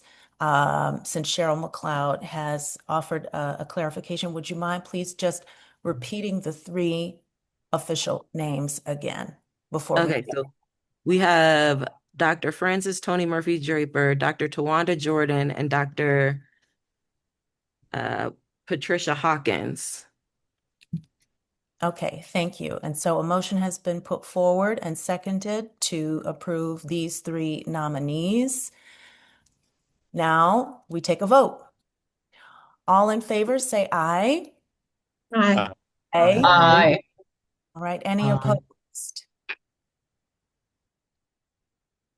Okay, none are opposed. Thank you. So the motion is carried. You may continue, Commissioner Pinkston. Okay, and then the last thing I just really quickly want to go over is the symposium. Commissioner Gina Lewis put forward some dates in October for the symposium to happen at Bowie State University, and we're still waiting to confirm those dates. And once those are confirmed, then we'll share more information about an open call. And that's it. Okay, thank you. Are there any quick questions for Commissioner Pinkston, as I'm mindful of our time? Just real quick, could you just, for the public, talk a little bit about what the symposium is? Just real quick overview. Yeah, so the symposium is an annual convening that also started a couple of years ago. One of the former commissioners started the symposium a couple of years ago, and now we're actually in the process of thinking through how to reimagine like what a symposium is and create a space for people who are doing the work of uplifting Black history in Maryland to gather and share skills and share the work that they're doing. So the last symposium happened at Morgan State University, and this next one is going to happen in October. So really, check your emails for this open call. And yeah, it's coming soon, but we'll put that forward when we have the dates set. Yep. Thank you. Okay, thank you so very much, Commissioner Pinkston. Our next committee report is from Commissioner Bryner Morrison, representing the Public Relations and Historical Committee. Thank you very much. I'm going to share my screen for a hot second here. Give me one moment. Let's figure all this stuff out. With that one, gotta share. Okay.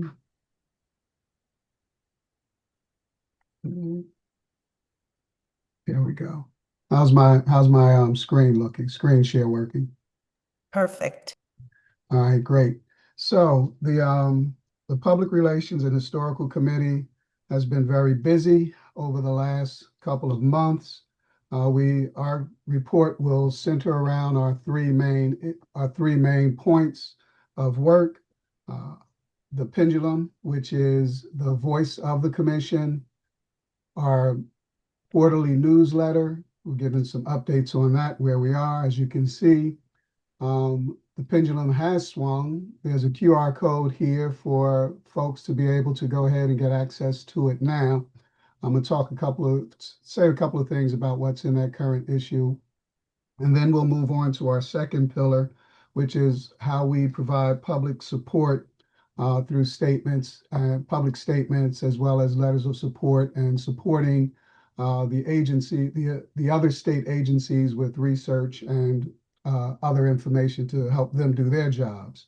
And then finally, we'll round things off with an update on how we're doing with our social media, using social media elements to uplift and elevate the voice of the commission.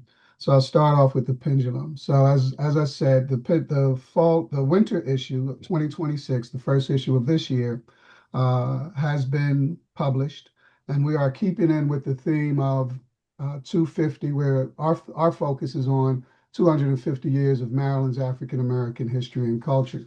So each issue will address those. We'll address that theme.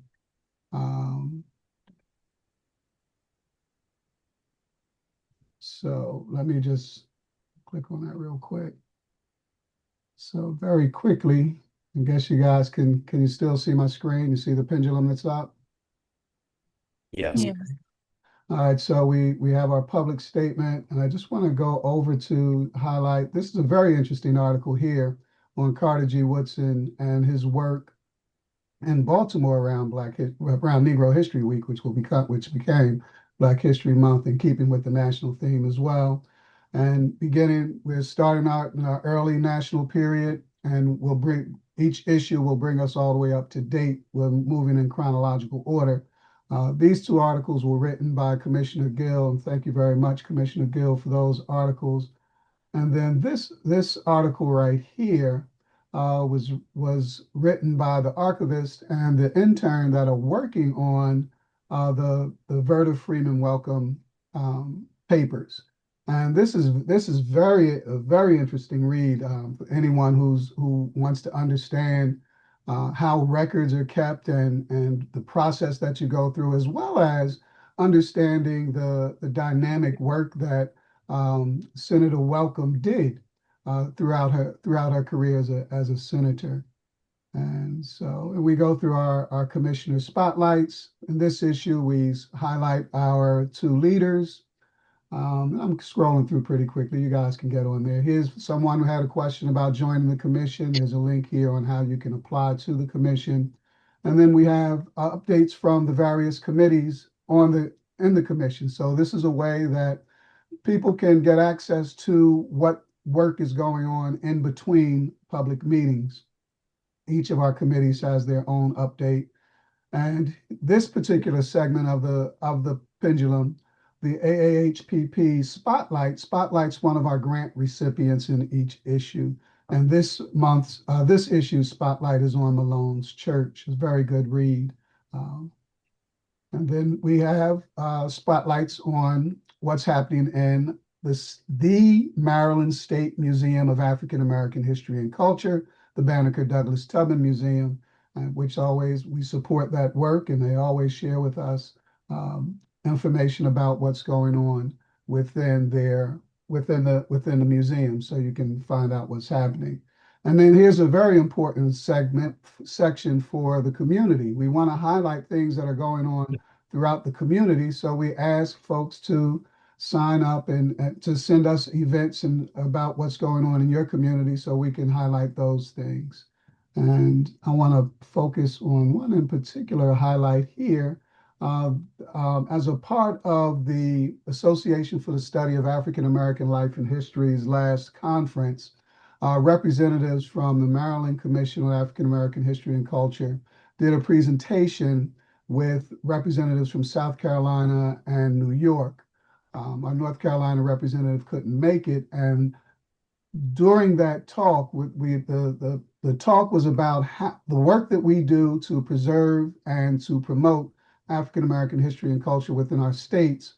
And it was very, very well received. It was one of the larger sessions at the convening, and ASALH TV asked us if we would refilm it for Black History Month. So it will be streaming on February the 18th, I believe the date is, that it will be streaming at 6 o'clock on ASALH TV on YouTube. So I would encourage everyone to sign up and to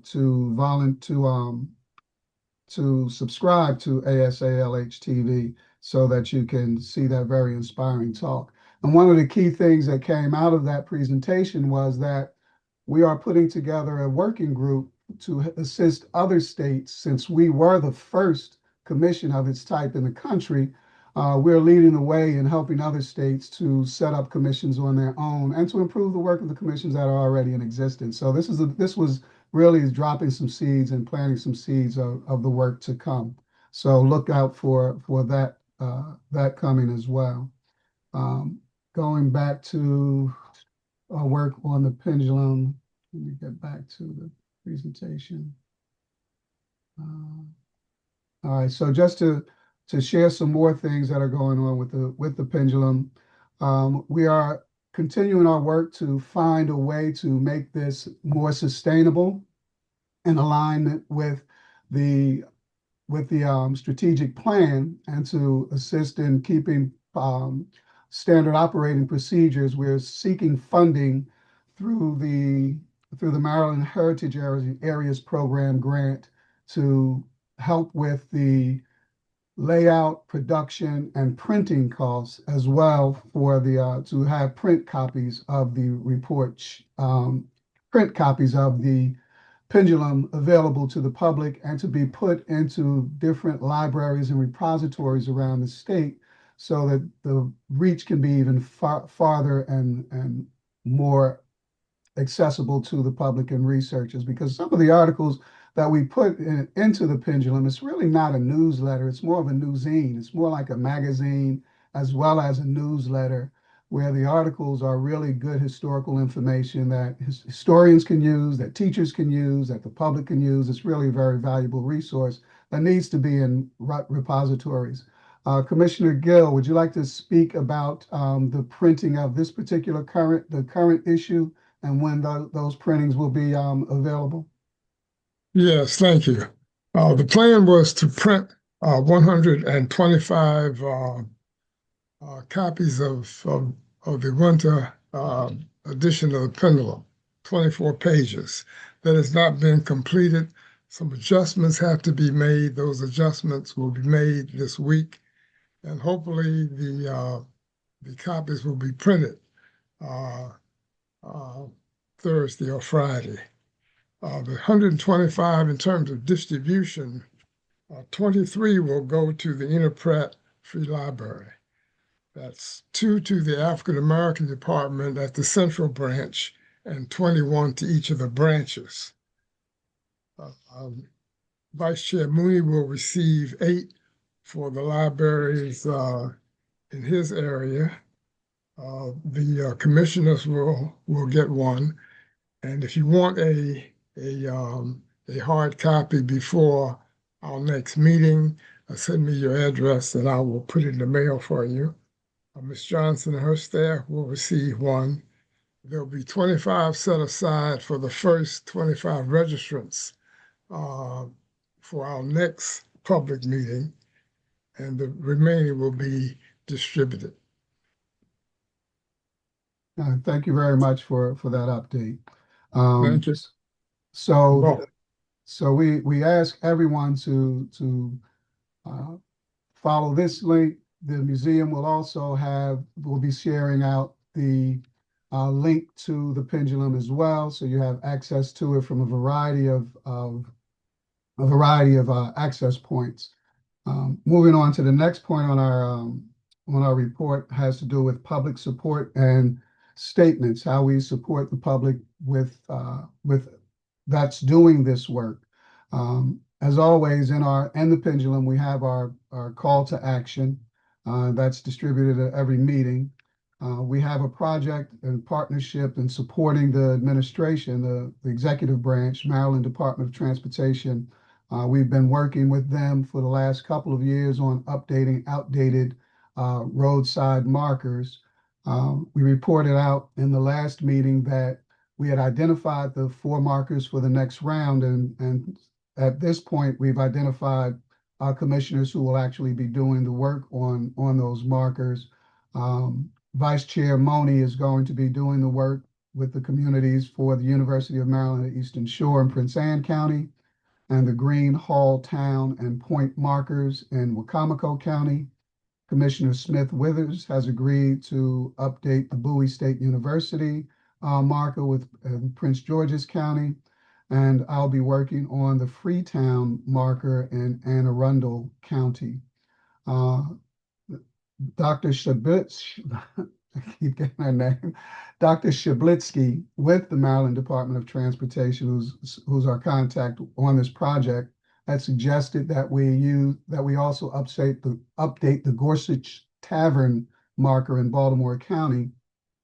They actually did do some updating to the language. That language was shared with the commission, with the committee. Committee members had the opportunity to give their feedback on the language that they had submitted, and we shared that language. We shared those updates with Dr. Shablitsky.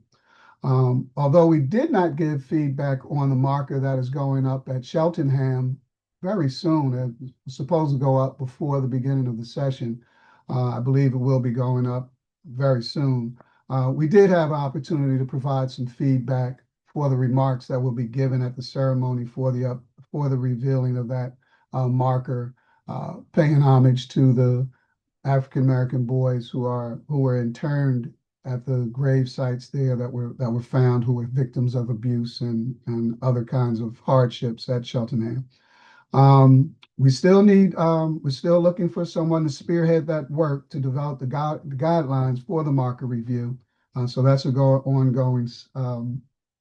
ongoing request. We also submitted a letter of support for Granny's Law in this session. State Senate Bill 0190 and House Bill 0375. We'll be submitting another letter later today for the House bill. We submitted for the Senate bill just in support of that legislation, which makes it easier for the representatives of the deceased to get around probate. And put it simply, that's for that. At our last meeting, there was the request for the letter of support for the Dr. Joseph E. Harris Maryland Routes of Enslaved Peoples Heritage Trail for UNESCO was requested. We got that letter through. That has been submitted, and we've had a letter of support request hanging sort of in the weeds from the Hagerstown Choice Neighborhood Program from former Commissioner Turner. I've spoke with him, and he doesn't need to move forward with that letter at this time. And again, we're still working on the letter of support guidelines for that. And as Commissioner Pinkston mentioned, the Ancestral Remains Project has been moved over to this committee, and Commissioner Gina Lewis, she has volunteered to take on that project. And Commissioner Lewis, if you'd like to add some words about that project, feel free. Okay, I'm just going to give you all an update. Thank you very much. And thank you to everyone who's been helping to, I guess, transition me into leading this project that was already in motion. So the African Ancestral Human Remains Project remains underway.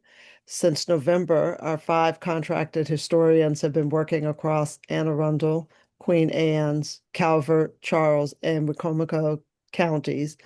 Their work includes accessing public archives and engaging community leaders to advance recommendations for the reburial of the human remain, and when possible, to identify the individuals or better understand their descendant communities. This work will continue through May of this year, with a public-facing presentation anticipated in late 2026 or early 2027. To support this work and strengthen ongoing community relationships, we will host a virtual community forum. Please stay tuned as we finalize the plans for this event. And that's Thank you, Commissioner Lewis. And that's it for that particular part of our work, and for the community supports and letters of support and research work. Last point to follow up with is our social media. As you can see on the screen, we have a Facebook page as well as a LinkedIn page. So we would encourage everyone to scan those QR codes and follow us, increase our followership, and to check in on a regular basis to see what's going on. Commissioner Woods is in charge of this particular initiative. Commissioner Wood, would you have anything that you would like to share at this point about how we're moving forward on our social media area? Pardon me, No, Commissioner. I'm just going to have to jump in. Oh, thank you. Just in the interest of time, if you can continue with the totality of your report, that would be appreciated. No worries. So please, folks, feel free to follow us. Just got a couple other things as far as our action items that we completed. We finished the winter edition of the Pendulum. Our markers have been assigned. We did 3 support letters for our constituents. Our action items that are still in progress and pending. We're still recruiting subcommittee leads for public statements and the MDOT marker project. The spring 2026 issue of the Pendulum is in progress. We're seeking our funding sources for printing and production, and we are updating those 2026 MDOT markers. And that concludes my report. Thank you, Commissioner Morrison. Again, we are close to our time. I see we do have a couple of hands up. I want to ask if you have questions, if we can please put them in the chat so that they can be addressed in the chat so that we can move forward with the rest of the program, unless there is a burning point of clarification that needs to be stated publicly on the floor. Otherwise, we'll have to move those questions to the chat. And before I move on to our next committee, I do want to just briefly acknowledge that former Commissioner Eleanor Thompson is here in this public meeting. Since we have referenced the Ancestral Remains Committee, I would be remiss if I did not acknowledge her as an essential pioneer and visionary of this work, along with former Commissioner Janice Green. So I just want to thank you for continuing to show up and support that work. We're going to move on to the AAHP Grant Committee report by Commissioner Robert Patterson. Good afternoon, everyone. I am mindful that the hour is drawing nigh, and so my report is going to be as short as it was had the hour not been. So the committee, as you are aware, last month, we announced who the recipients were and voted on that in the public meeting. Our work going forward is as follows. We're, number one, reviewing the application for the grants to see if some of the questions perhaps need to be clarified and modified. We're working with our partners at the MHT with that. And so any of those changes will be primarily for clarification purposes. If there are more significant changes to the application that we are giving some consideration to, then we'll think about that as a larger body. The second agenda item is during the spring, we'll start having information sessions for applicants who are interested in applying for the grant for FY27. The committee is going to work and figure out what works best in terms of partnering with the MHT for those public presentations, to have a voice there and to also to participate in that process. We, third of all, are reviewing our policies and procedures in our handbook. There was some work that had begun last year that needed to be codified this year and put into the handbook. So that's one of the tasks we'll take over this spring. And then finally, we have had a scoring framework that says these are the categories, these are the points. We are working on developing a descriptive set of guidelines to help guide our reviewers, commissioners, and community reviewers as well on how to appropriately assign or distribute those points within the categories. That concludes my report for the February 2nd meeting. Thank you so much, Commissioner Patterson. Again, if there are any follow-up questions for him, please do proceed and put those in the chat. We will move forward with the Government Affairs and Community Advocacy Committee, our newest committee, led by our Vice Chair, Jalen Money. Thank you, and good afternoon, everyone. I will also keep this very brief, but ask that fellow commissioners review the committee report. It's pretty detailed, and as you've heard so far today, Director Johnson, Chairman, Commissioner Morrison have touched on a bunch of things that are cross-functional, and that's really the essence of the committee. But we're fully seated now. Commissioner Wilson is leading the book drive. We've got 4 regional book drive leads, Commissioners Bailey, Daly, Mohan, and Joan Smith, who have been amazing. Commissioner Wood is serving as a special advisor on the committee. And then we have 4 former commissioners serving as regional leads and helping us build out our alumni corps. And those are former Commissioner Clara Small, Edwin Johnson, Sharon Parker, and Reggie Turner. And Director Johnson is our staff liaison. So as an update, we're just beginning the second calendar year of this book drive. We have increased the amount of counties participating from 3 to 10 just this month alone. Some of that could be attributed to the presentation that Commissioner Wilson and I gave last October, but also with support from the National Black Child Development Institute, which is really exciting. So those counties that are still in progress that we need help from the public in landing at least open communications with would be Baltimore County, Calvert County, Frederick County, Montgomery County, Prince George's County, Somerset. And those we have not heard back from are Carroll, Cecil, Garrett, Harford, and Howard counties. Please be mindful of read-ins that are happening across the state. The National Council of Teachers of English are hosting them. I'm aware of multiple that have been rescheduled. So please beware if they don't occur in February, they might in March. And these are often spaces where we're going to be able to set up mobile donation sites for attendees. And then lastly, what I wanted to underscore for this meeting is that we have done a really good job of engaging our policymakers, federal all the way to local. And that began with multiple members of the commission joining for the annual MLK ceremony with our state legislative Black Caucus, and dozens of coalition partners that are aware of this committee, aware of our strategic focus, and certainly with the help of each of you, aware of our impact nationally. So I'll conclude our report with that. Thank you so much, Vice Chair. As you can see, as everyone can see, all of our committees are very, very productive and very, very robust. And under your leadership, Vice Chair, of our brand new committee, so much has happened already. And I thank you. I thank you so much. All right, to keep this moving, we have one item of new business. And this will involve an endorsement vote from all of you.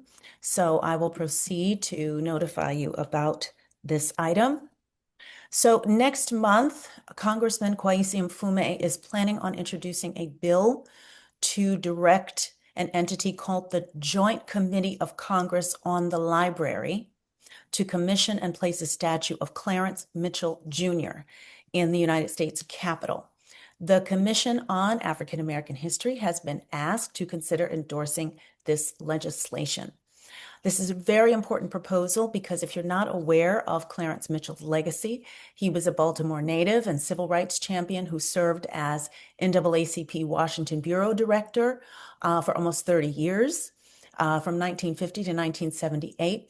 He was fondly known as the 101st Senator and was instrumental in passing landmark legislation, including the 1957 and 1964 Civil Rights Acts, the 1965 Voting Rights Act, and the 1968 Fair Housing Act. His bipartisan advocacy and over 180 congressional testimonies fundamentally shaped American civil rights law. Very apropos of our topic today, as we started by discussing Thurgood Marshall. President Jimmy Carter awarded Mitchell the Presidential Medal of Freedom in 1980. So this legislation would prominently recognize Mitchell's transformative impact on American democracy and certainly honor Maryland's vital contribution to the civil rights movement. Our Government Affairs Committee, which we've just heard from, and I myself have vetted this request from the Congressman's office by reviewing the full draft bill.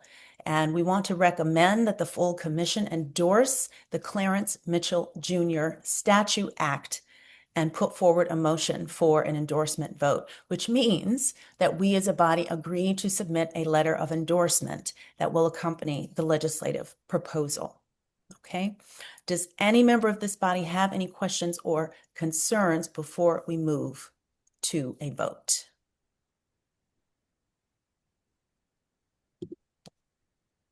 Okay, thank you. Seeing no further discussion, we'll vote. I move to the full commission to endorse the Clarence Mitchell Jr. Statue Act. Do I have a second for this motion? Second. Thank you, Commissioner Mone. All those in favor, open up your mic, please, and say aye. Aye. Are any opposed? Okay, hearing no opposition. Thank you so much. The motion carries. All right, with that, we conclude our official business. We do want to take a few additional moments to acknowledge some of our public attendees. As you know, this was planned initially as an in-person meeting at the Reginald F. Lewis Museum, and we were honored to have some exhibitors offer to set up tables, informational tables at our in-person meeting so that we could learn more about the important Black heritage work that is happening in and around Baltimore. So I just want to acknowledge all of the exhibitors who offered to show up to this meeting. And thank you for some of you for being able to shift your plans. So we're just going to take a couple of moments. We'd love to acknowledge those of you who were able to join us in the virtual space. We've asked that you limit your remarks to 1 to 2 minutes maximum. And we are going to go in this order. We'll start with Afro Charities, then we'll proceed to the Billie Holiday Center for the Liberation Arts, and then to the Clifton House. So our representatives from Afro Charities, please, the floor is yours. Good morning, everyone. How are you doing? I'm so glad that I was able to sit in on the meeting today. I am looking for oh, great. Thank you for the presentation, Jan. My name is Dion Moses. I am the Director of Programs and Partnerships with Afro Charities, Inc. We are currently we steward the Afro-American Newspaper Archives. We are the nonprofit partner to the Afro. Just remember, we are 2 separate companies, but we also have the same mission of preserving and talking about Black history. The Afro-American Newspaper is founded in 1892 right here in Baltimore, Maryland, and it talks about world history from a Black lens. Afro Charities, we preserve and make accessible that archive, which is temporarily housed at the Maryland State Archives, so shout out to them. Our work, we create public programs that are inspired by the collection, beautiful and meaningful partnerships, as well as reorganizing the collection. The collection originally was not meant to be a public archive, but we are working to make the archive public to the world. One of our main missions that we're working on right now currently is revitalizing the Upton Mansion. It's going to be named Memory. It's called the Martha E. Murphy Research Institute after the founder, John H. Murphy's wife, who loaned him $200 so that he could purchase the Afro newspaper. And so Memory is going to be a world-class facility where people from all over the world can come and look at the archives, handle the archives, and do research as well. So if you have any questions about Afro Charities, please email us at info@afrocharities.org, as well as follow us on social media at Afro Charities, and check out our website, www.afrocharities.org. And additionally, we are still taking donations, so please support our mission and our cause. Thank you so much for having me, and hope I didn't talk too fast. If you have any questions, please put them in the chat. I'm able to answer them. Thank you so much, Dion. Wonderful. The Billie Holiday Center. Good afternoon, everyone. Good afternoon. My name is Xavier Walker. I'm the Assistant Director of the Billie Holiday Center for Liberation Arts. Founded in 2017, we're an initiative designed to foster reparative links between the Johns Hopkins University campus and the historic African-American communities based in Baltimore, and specifically in West Baltimore. Through documenting and disseminating the unique history of Black life in Baltimore and Maryland writ large, we collect oral histories, material culture, print culture, and various ephemera, with a particular interest on the Baltimore jazz musicians such as Ethel Ennis and Billie Holiday. We host a very large calendar of events throughout the year, and I want to highlight that we're returning with the Helena Hicks Speaker Series next Wednesday, February 11th from 6 to 8 p.m. And our honorary speaker will be Terry Thompson, who's our current artist in residence. He is an artist based in Baltimore. He is both a visual painter, collagist, muralist, as well as a house DJ. I also would like to point out that the National Council of Black Studies is having their national meeting here in Baltimore at the Hyatt Regency from March 11th to March 14th. If you all would like any more information, I will drop the link to our website in the chat, and I hope to see you all, if not next Wednesday, at our Donald Bentley Memorial Lecture at the Baltimore Museum of Art on Thursday, April 9th, or our 8th annual Billie Holiday Jazz in the Square concert, which is a free festival that happens every single year based in West Baltimore. Thank you for having me. Thank you so much, Xavier. And yes, we want all the links. Drop everything into the chat, please. We want to keep in touch. And lastly, we have the Clifton House.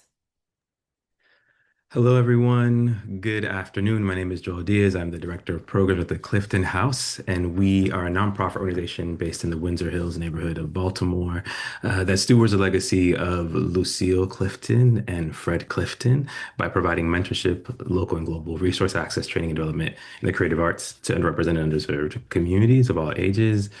We are a sanctuary for the nourishment of artists, so we're often hosting, writing workshops, film screenings, lectures, things of that sort. If you are unfamiliar with Lucille Clifton, she was the poet laureate of Maryland between 1979 and 1982, and authored she wrote 10 books in this home, but is sort of known across the world. She was I think the only person or one of the first to be nominated for the Pulitzer Prize twice in 1 year. Fred Clifton, her husband, moved to Baltimore to start the Job Corps program, was the executive director of the East Baltimore Development Corporation, and was instrumental in finding the relocation of the Paul Laurence Dunbar High School. And also, he was instrumental in starting the Afro-American Studies program at Harvard. These are two sort of big pivotal figures in the city of Baltimore. If you haven't been to the home, I welcome you to sort of, partake in our events. We have two events coming up, and one this week, February 5th, conversation with Baltimore-based professor Molly D. Collins, and next week is a writer by the name of Rachel Eliza Griffiths. I felt important, I think I still have time for you to read some words by Lucille Clifton. I feel appropriate. It's a short poem, but I think it's appropriate for this meeting. It's "Won't You Celebrate With Me?" Won't you celebrate with me what I have shaped into a kind of life? I had no model, born in Babylon, both non-white and woman. What did I see to be except myself? I made it up here on this bridge between starshine and clay, my one hand holding tight my other hand. Come celebrate with me that every day something has tried to kill me and has failed. Thank you all for your time. Thank you, Joelle. Just a profound close. We've come full circle, opening by lifting our voices and closing by lifting our voices and opening our hearts through literary genius. Thank you to all who have attended. I'm going to turn the floor over one last time to Commissioner Walter Gill, who will offer some closing remarks, and then we will adjourn. Thank you. Thank you very much, Chairman. I'd like to thank everyone who participated in our virtual public program. Especially, I'd like to thank Jan Lee, our Marketing and Communications Director, who got us all together. She was the one that sent out many links many times, and without her, we would not be here. So thank you all. At one time, there were 63 people that were registered, but it was more than that. It was close to 100 people on, because with positive youth expressions, that was 8 children, 8 youth, and 2 adults. There was a group from Baltimore City College that was supposed to come on a field trip. The field trip was canceled. However, they did log on with the history teacher, Mr. Larimore. There was at least 20 persons there. And Chase DeGross, I think she sang in a classroom, and there were classmates with her. So there were a lot of people that were on at one time. So thank you all for being very flexible. Thank you for attending. And again, with the printed copy of the Pendulum, email me your address and you will get a copy. We had planned to have them for the public meeting for the first 50 people who registered. As it is, that didn't come about. So you are still entitled to one. Let me know, and I'll make sure that you get it. Thank you very much again, and I hope to see you all at some of our future meetings. Thank you. Thank you, Commissioner Gill. This whole meeting was a pure treat. I feel uplifted. I know everybody else does. All right, with there being no further business, I will entertain a motion from a commissioner to adjourn this meeting. So moved. move to adjourn the February Maryland Commission on African American History and Culture meeting. Thank you for that motion. Commissioner Adams, a second, please. That's a second. Thank you, Commissioner Tijani. All right, all in favor? Well, the meeting is adjourned. I think that's it. Thank you. See you all April 6th. Thank you. Thank Dr. you. Morrison, Thank you, everybody. my Thank you, apologies. everyone. Thank I will reach out to you now. Yeah.